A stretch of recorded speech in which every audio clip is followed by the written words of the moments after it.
మీ అమ్మ పేరు చాందిని, నా తోబుట్టువు, నా గారాల చెల్లెలు. మీ నాన్న పేరు సిద్ధార్థ వర్మ, వాడు మంచివాళ్లకు మంచివాడు, చెడ్డవాళ్లకు చెడ్డవాడు.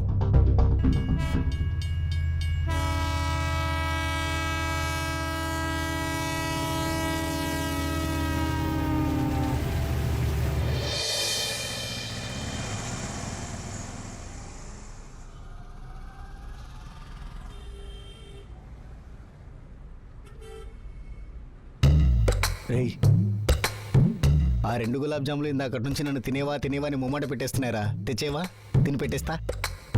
అన్నా త్వరగా తినేసి వెళ్ళిపోన్నా, మా వానర్ వస్తే నన్ను తిడతాడు.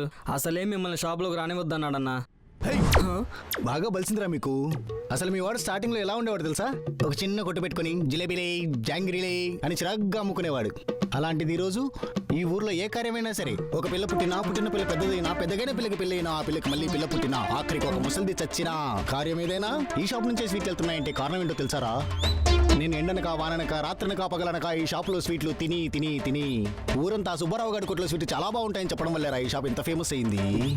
అలాంటిది నన్నే రావద్దంటాడా? అయినా మీ వాడికి ఏమాత్రం విశ్వాసం ఉన్నా నా కటౌట్ ఒకటి తీయించి మీ షాప్ ముందు పెట్టుకోవాలా? వెళ్ళి ఆ రసగుల్లాలు తెరా రాస్కేల్.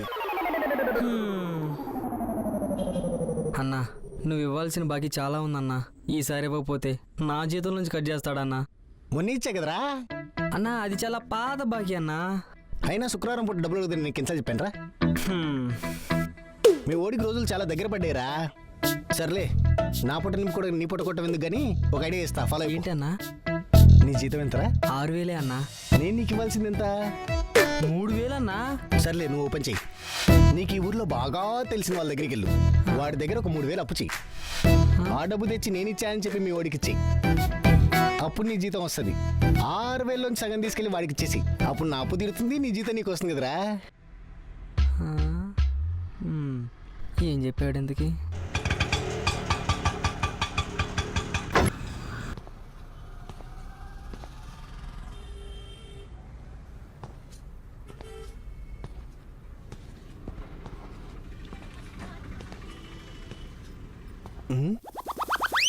బావా, రేయ్ ఎలా ఉన్నావురా?